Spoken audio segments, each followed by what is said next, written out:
Welcome to the video. ഈ വീഡിയോയിൽ phrase and close എന്നുള്ളതാണ് ടോപ്പിക്. അപ്പോൾ എന്താണ് ഫ്രേസ്, എന്താണ് ക്ലോസ് എന്നുള്ളത് നല്ല രീതിയിൽ മനസ്സിലാക്കാം.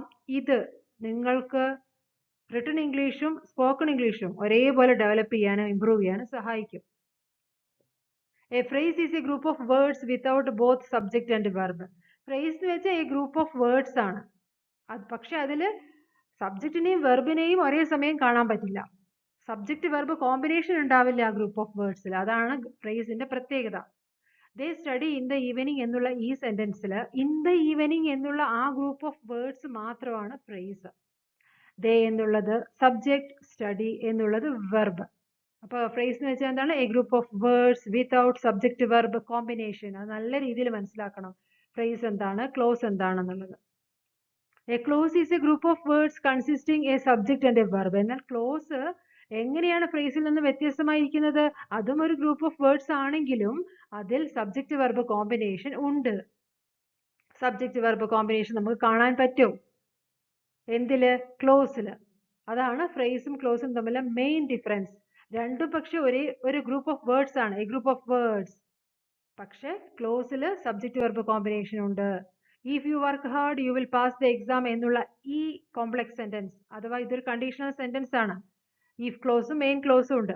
അവിടെ ഇഫ് യു വർക്ക് ഹാർഡ് എന്നുള്ള പാർട്ടിലും ഒരു സബ്ജക്റ്റ് ഉണ്ട്, യു വർക്ക് എന്നുള്ളത് verb. You will pass the exam എന്നുള്ള ആ പാർട്ടിലും യു എന്നുള്ള സബ്ജക്റ്റും വിൽ പാസ് എന്നുള്ള വെർബും ഉണ്ട്. അപ്പോൾ ക്ലോസ് എന്ന് പറയുന്നത് A group of words with subject and A verb. അപ്പോൾ ഫ്രേസും ക്ലോസിനെയും നല്ല രീതിയിൽ നിങ്ങൾ മനസ്സിലാക്കണം. കാരണം നിങ്ങളുടെ ലക്ഷ്യം റിട്ടൺ ഇംഗ്ലീഷ് ഡെവലപ്പ് ചെയ്യുക എന്നുള്ളതാണെങ്കിൽ ആ ഒരു സെന്റൻസുകളിൽ എന്തൊക്കെയാണ് എന്നുള്ളത്, സെന്റൻസിന്റെ പാർട്സ് ആണ് ഈ ഫ്രേസ് ആയാലും ക്ലോസ് ആയാലും. അതുപോലെ തന്നെ റിട്ടൺ ഇംഗ്ലീഷ് ഡെവലപ്മെന്റ് ഇംപ്രൂവ് ചെയ്യുക എന്ന് പറയുന്നത് നല്ല ഒരു ബിഗ് എയിമുമാണ്. അപ്പൊ അതിന് വേണ്ടിയിട്ട് തറോ ആയിട്ട് ഫ്രേസ് ആൻഡ് ക്ലോസ് മനസ്സിലാക്കുക. ഇനി വരുന്ന simple sentence, complex sentence, compound sentence എന്നുള്ളതൊക്കെ നല്ല രീതിയിൽ മനസ്സിലാക്കുക.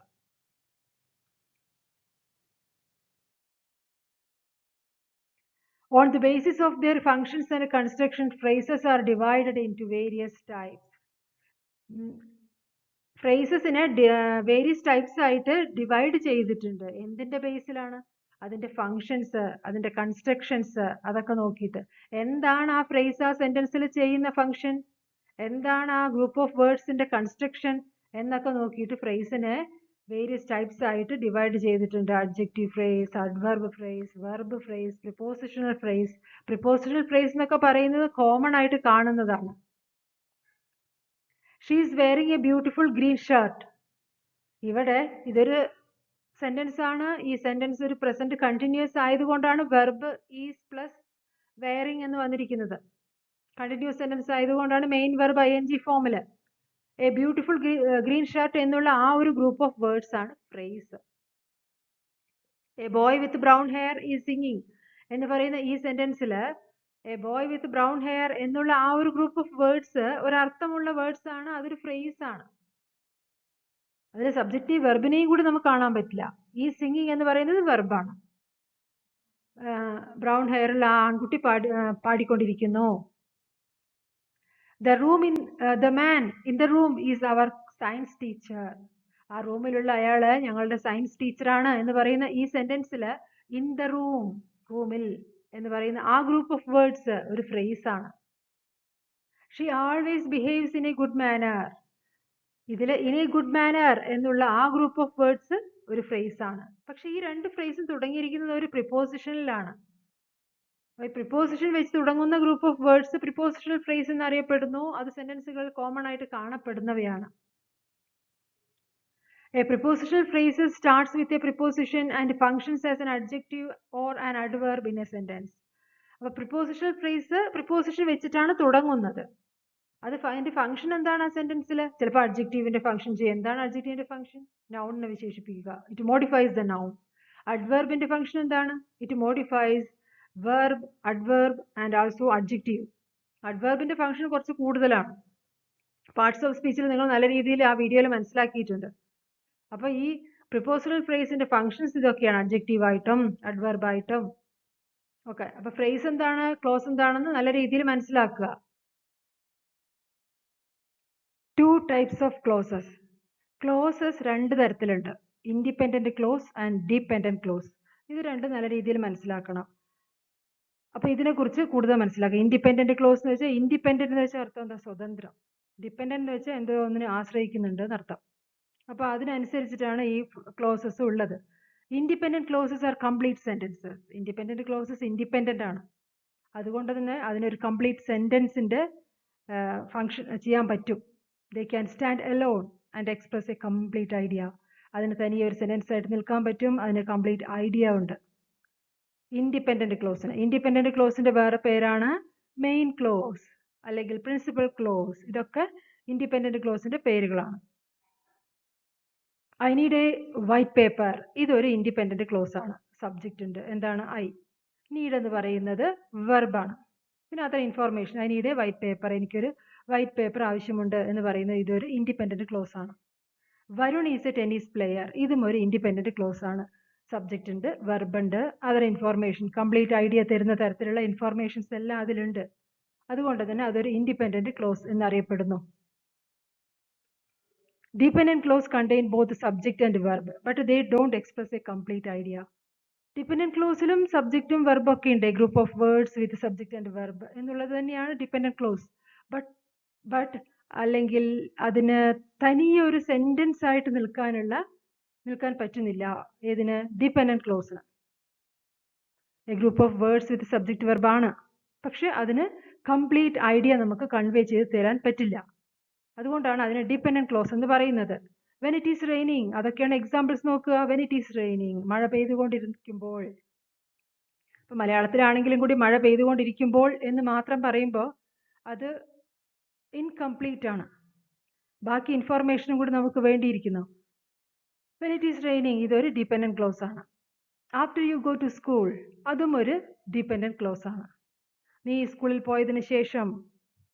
അപ്പൊ ഇങ്ങനെയൊക്കെയാണ് ഈ ഡിപെൻഡന്റ് ക്ലോസസ്. അതുകൊണ്ട് തന്നെ അതിന് കംപ്ലീറ്റ് മീനിങ് ഇല്ല.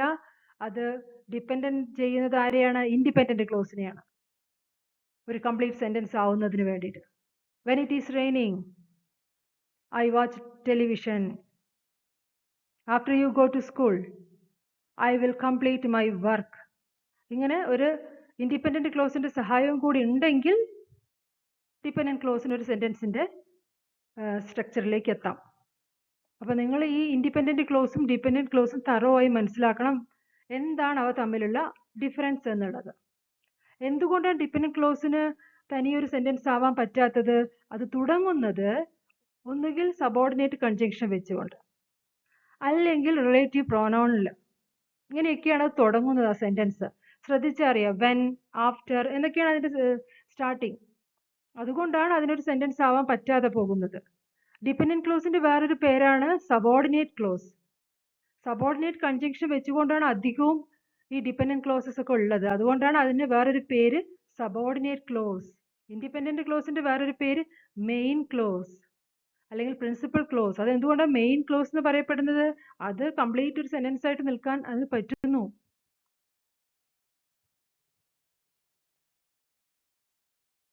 എക്സാമ്പിൾസ് എന്തൊക്കെയാണ്? ഉദാഹരണങ്ങളിലൂടെ മനസ്സിലാക്കാം. The team from our village won the match. ഈ ഒരു സെന്റൻസിൽ ഫ്രം അവർ വില്ലേജ് എന്നുള്ള ആ ഒരു ഗ്രൂപ്പ് ഓഫ് വേർഡ്സ് അത് ഫ്രേസ് ആണ്, കാരണം അതിൽ സബ്ജക്റ്റ് വെർബ് കോമ്പിനേഷൻ ഒന്നുമില്ല. The team from our village എന്നുള്ളതാണ് ഈ സെന്റൻസിലത്തെ സബ്ജക്റ്റ്.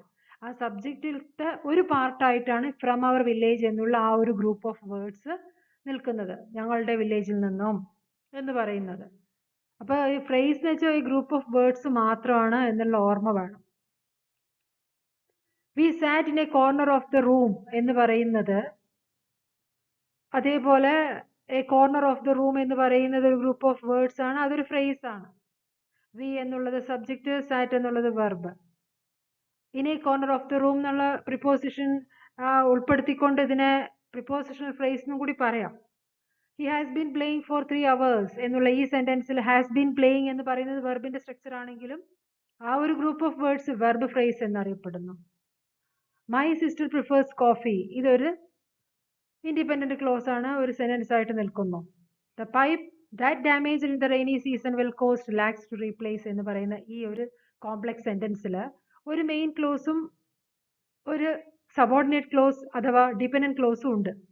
ഏതാണ് subordinate clause? That damaged in the rainy season എന്ന് പറയുന്നത്. The pipe will cost lakhs to replace എന്ന് പറയുന്നതാണ് മെയിൻ ക്ലോസ്.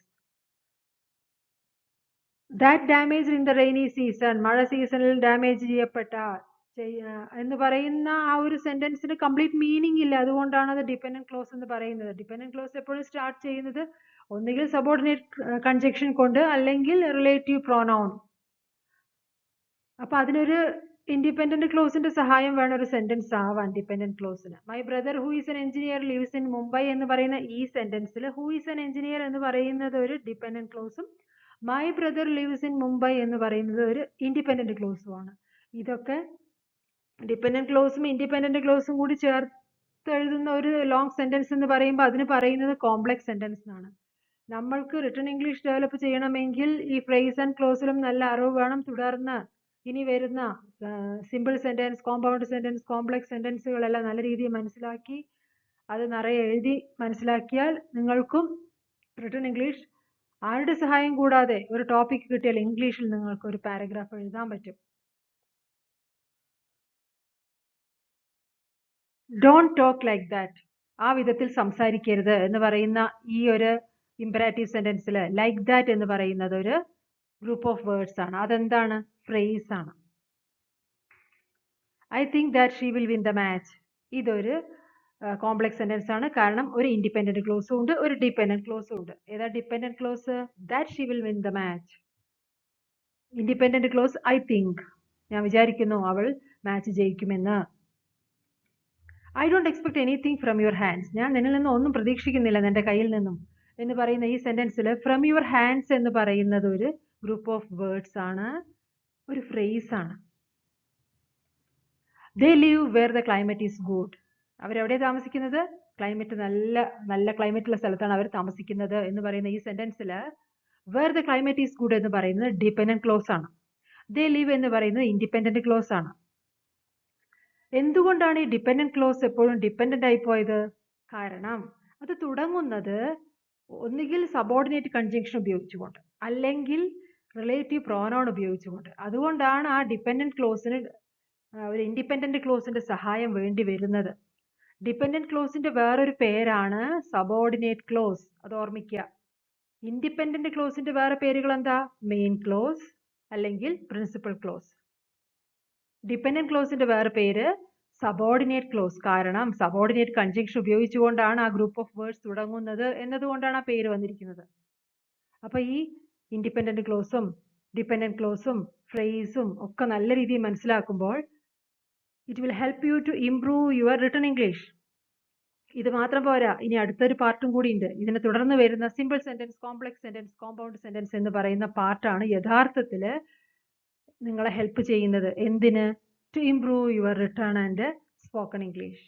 അപ്പൊ അത് മനസ്സിലാക്കണമെങ്കിൽ ഇതാണ് അതിന്റെ ബേസിക് ആയിട്ടുള്ള കാര്യങ്ങൾ. ഇത് ഫ്രേസ് ആൻഡ് ക്ലോസിന് തറവാക്കി മനസ്സിലാക്കിയാലേ അടുത്ത ടോപ്പിക്കിലേക്ക് നമുക്ക് പോകാൻ പറ്റുള്ളൂ.